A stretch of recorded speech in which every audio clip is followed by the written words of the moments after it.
संजय नाम का एक लड़का होता है जिसकी शादी नेहा शर्मा से होती है। दोनों की जिंदगी काफी अच्छी बीत रही होती है। 1 साल तक उन दोनों का वैवाहिक जीवन काफी अच्छा चलता है, लेकिन अचानक से न जाने संजय को क्या होता है कि वो जब भी घर पे आता है तो नेहा जब उससे बातचीत करने की कोशिश करती है, उसके साथ समय बिताने की कोशिश करती है, तो उसे मारने पीटने लगता था, उससे आए दिन झगड़ा करता था और नेहा की कोई भी ज़रूरत को पूरा नहीं करता था। अगर नेहा उससे पैसे मांगती थी तो वो साफ इनकार कर देता था और उसे आए दिन नए नए तरीके से टॉर्चर किया करता था। इसके पीछे का कारण किसी को नहीं पता था।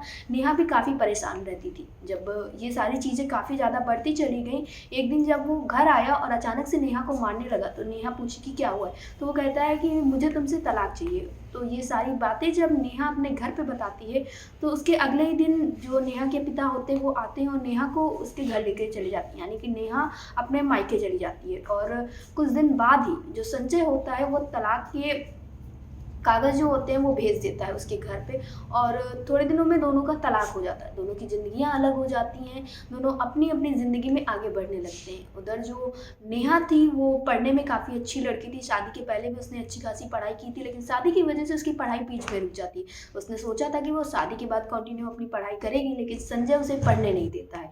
तो जब वो अपने मायके जाती है तो उसके जो माता पिता होते हैं वो उसे आगे की पढ़ाई के लिए तैयारी करवाते हैं और उसे आगे पढ़ाने लगते हैं। कॉलेज जाना फिर से शुरू करती है, वो एलएलबी करती है और आगे चलकर वो एक बहुत अच्छे मुकाम पर पहुंच जाती है। पहले तो वो एक अच्छी वकील बनती है, उसके बाद उसका वो जो होती है वो जज बन जाती है।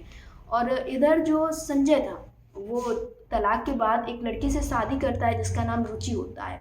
तो कह सकते हैं कि वो जो नेहा को मारता पीटता था वो उसके पीछे का कारण जो थी वो रुचि होती है, क्योंकि वो रुचि से शादी करना चाहता था, इसलिए वो उसको आए दिन मारता पीटता रहता। रुचि से जब शादी होती है तो वो उसके साथ तो खुश रहता है, लेकिन कुछ दिनों बाद रुचि का मर्डर हो जाता है और उस मर्डर केस में जो फंसता है, क्योंकि जो सारे सबूत होते हैं वो संजय को लेकर होते हैं, तो इस वजह से उसको जेल हो जाती है। संजय उसके मर्डर में फंस जाता है, लेकिन उसने मर्डर नहीं किया होता, उसको फंसाया जाता है। लेकिन जितने भी सबूत होते हैं वो उनसे यही साबित होता है कि जो संजय है उसने रुचि का मर्डर किया हुआ है। उसको जेल हो जाते हैं, पुलिस वाले आते हैं, उसे पकड़ के ले जाते हैं और वो काफ़ी इन सब चीज़ों से परेशान होता है। इतना पैसा भी इस टाइम उसके पास नहीं होता है कि वो एक अच्छे वकील को हायर कर सके और या फिर पैसे दे के वो जेल से छूट सके, इसलिए वो जेल भी चला जाता है। और जो रुचि के माता पिता होते हैं वो भी उसके ऊपर केसेस लगाते हैं, बताते हैं कि इस दहेज के लिए इसको मारते पीटते थे और उस पर ऐसे ऐसे केसेस लगते हैं जो वो करता ही नहीं था, जबकि वो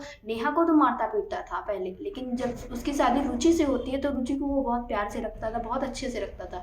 लेकिन जब रुचि का मर्डर हो जाता है तो रुचि के माता पिता जो होते हैं वो संजय के खिलाफ हो जाते हैं। इस वजह से संजय को जेल हो जाती है और पहले तो कुछ दिनों तक सब ठीक चल रहा था। उसको जब जेल होती है उसके बाद जब उसकी कोर्ट में हियरिंग होती है तो पहले और दूसरी हियरिंग में तो जो जज होती हैं वो दूसरे होते हैं, लेकिन जब उसकी तीसरी हियरिंग होती है जिस दिन उसको सज़ा मिलनी होती है, उस दिन जो जज थी वो कोई और नहीं बल्कि उसकी पहली पत्नी जो थी वो नेहा होती है। क्योंकि नेहा पढ़ाई लिखाई कर चुकी थी, अपना वकील बन गई थी और अब वो जज के पद पर थी। तो जब वो वहाँ पहुँचती है और संजय को देखती है तो वो उसको देखती रह जाती। वहीं जब संजय उसको देखता है तो उसको लगता है कि ये तो मेरी पहली पत्नी, ये मेरे पक्ष में ज़रूर कुछ ना कुछ सुनाएगी, मेरे पक्ष में इसका जो भी सज़ा होगा या जो सज़ा देगी वो सज़ा कम देगी, क्योंकि ये तो मेरी पहली पत्नी थी। लेकिन ऐसा कुछ भी नहीं होता है और कुछ ऐसे सबूत उसका वकील पेश करता है जिससे नेहा को लगता है कि ये एक और डेट इस केस को देनी चाहिए, तो वो दूसरी डेट दे देती है। और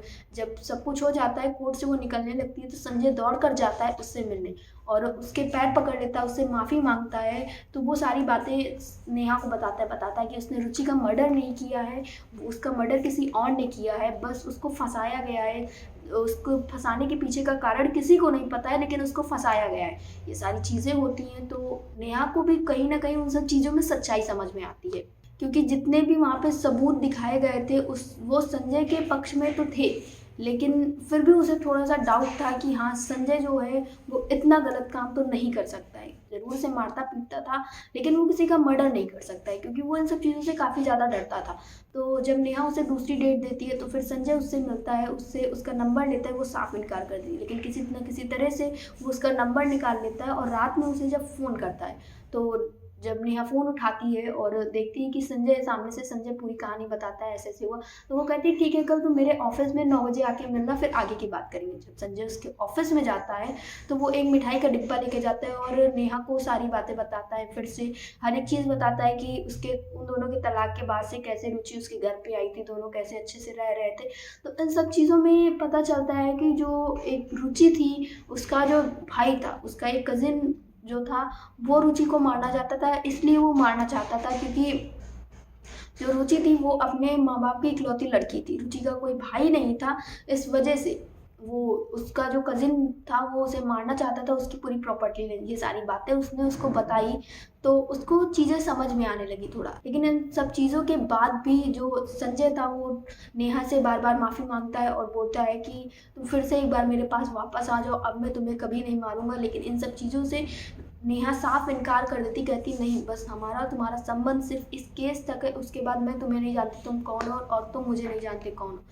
ये सारी चीज़ें होती हैं, केस समझती है वो, उसके बाद वो मिठाई भी जो होती है वो नहीं लेती, वो बोलती है कि इन्हें ले जाओ और बच्चों में बाँट दो जाके। अगली जब तारीख आती है तो वो कोर्ट में जाते हैं दोनों और सारे सबूत वो दिखाती है, उसके बाद इकट्ठे करती है कई सारे सबूत, उसके बाद जो उसको सज़ा मिलने वाली होती है उसको उस सज़ा से बचा लेती है और ये प्रूफ हो जाता है कि जो उस लड़की रुचि का मर्डर हुआ था वो संजय ने नहीं किया था बल्कि उसके कज़िन ब्रदर ने मोहित ने किया था। उसको लाया जाता है और उसको सज़ा मिल जाती है और जो उसके पक्ष में सबूत मिले थे संजय के पक्ष में कि संजय बेगुनाह है, वो सारे सबूत इकट्ठे करने में नेहा बहुत प्रयास करती है, नेहा बहुत हेल्प करती है उसके वकील की और आखिर में संजय जो होता है वो बाइज़्ज़त बरी हो जाता है और उसका जो साला था, जो उसका कज़िन साला था, उसको सज़ाए मौत मिलती है और इस तरह से वो संजय बार-बार कोशिश करता रहता है कि नेहा एक बार फिर से उसे अपने पति के रूप में अपना ले। लेकिन नेहा को अपनी पुरानी बातें याद आती हैं और वो उसको अपने पति के रूप में नहीं मानती है और उसके बाद से कोर्ट के बाद से वो दोनों फिर से कभी दोबारा नहीं मिलते।